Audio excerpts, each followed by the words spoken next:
धनबाद का नाम सुनकर हमारे जहन में सबसे पहले क्या याद आता है? धनबाद मतलब वर्चस्व की जंग, धनबाद मतलब दबंगई, धनबाद मतलब माफियागिरी।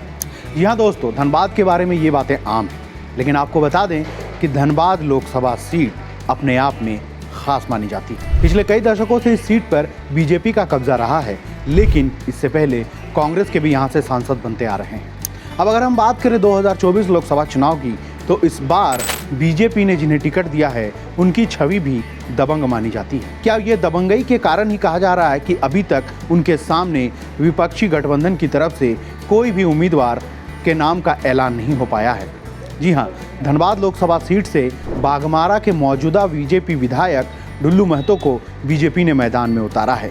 ढुल्लू पूरे धनबाद लोकसभा क्षेत्र में सक्रिय भी हो चुके हैं और लगातार दौरे किए जा रहे हैं। अब जरा जान लीजिए कि धनबाद लोकसभा सीट क्यों खास मानी जा रही है और क्यों इस पर ढुल्लू महतो के उतरने से राजनीतिक समीकरणों की अगर हम बात करें तो इसकी चर्चा हो रही है। दरअसल धनबाद लोकसभा सीट इस समय झारखंड के एक हॉट लोकसभा सीटों में से मानी जा रही है और इस मुकाबले को और दिलचस्प ढुल्लू महतो ने बना दिया है। दरअसल हालांकि ढुल्लू महतो के सामने अभी तक उम्मीदवार कौन होगा ये तय नहीं हो पाया है, लेकिन फिर भी कहा यह जा रहा है कि ढुल्लू महतो धनबाद लोकसभा सीट से चुनाव हार जाए, ऐसा हो नहीं सकता है। उसके कई कारण हैं। दरअसल बीजेपी का अपना परंपरागत वोट बैंक है।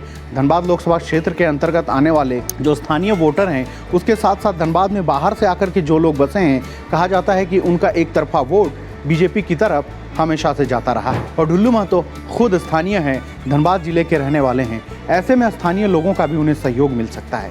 लेकिन चर्चा हमेशा सिर्फ इस बात की हो रही है कि आखिर विपक्षी गठबंधन की तरफ से उम्मीदवार अभी तक क्यों नहीं तय हो पाया है।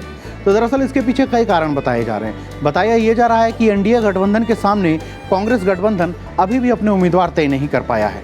कई नामों की चर्चा सुनी जा रही है। पहले तो ये भी चर्चा थी कि झरिया की मौजूदा विधायक पूर्णिमा नीरज सिंह को कांग्रेस से मैदान में उतारा जा सकता है। उसके बाद चर्चा आई कि प्रदेश अध्यक्ष राजेश ठाकुर खुद धनबाद लोकसभा सीट से चुनाव लड़ सकते हैं।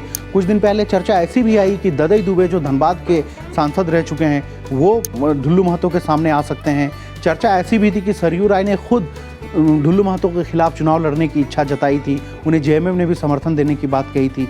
अब एक नया नाम सामने आ रहा है कि प्रदेश कांग्रेस के कार्यकारी अध्यक्ष जलेश्वर महतो हो सकता है ढुल्लू महतो के सामने उम्मीदवार इंडिया गठबंधन के बने।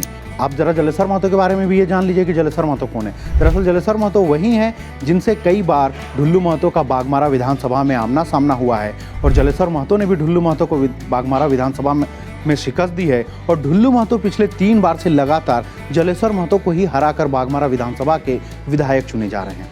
अब अगर ऐसा होता है कि अगर जलेश्वर महतो को धनबाद लोकसभा सीट से टिकट मिलता है तो मुकाबला यहाँ पे भी दिलचस्प होगा, क्योंकि दोनों बाघमारा की दिलचस्प लड़ाई को धनबाद लोकसभा क्षेत्र में दिखा सकते हैं। कुछ दिनों पहले एक नाम और चर्चा में आया कि कहा जा रहा है कि ढुल्लू महतो के सामने धनबाद लोकसभा सीट में वो उम्मीदवार बन सकती हैं, और वो हैं बेरमो के विधायक अनूप सिंह की पत्नी अनुपमा सिंह।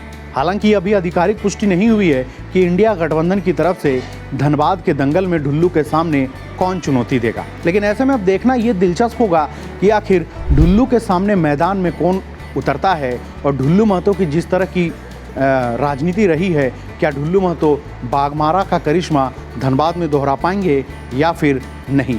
ऐसे में अब ये देखना दिलचस्प होगा कि कोयलांचल की इस सबसे महत्वपूर्ण सीट पर बीजेपी का जलवा कायम रहता है या फिर यहाँ कोई नया सांसद चुनकर दिल्ली जा सकता है। तो साथियों, आपको कैसी लगी ये जानकारी हमें ज़रूर बताएं और ऐसे ही और वीडियोस के लिए हमारे चैनल को लाइक, शेयर और सब्सक्राइब ज़रूर करें।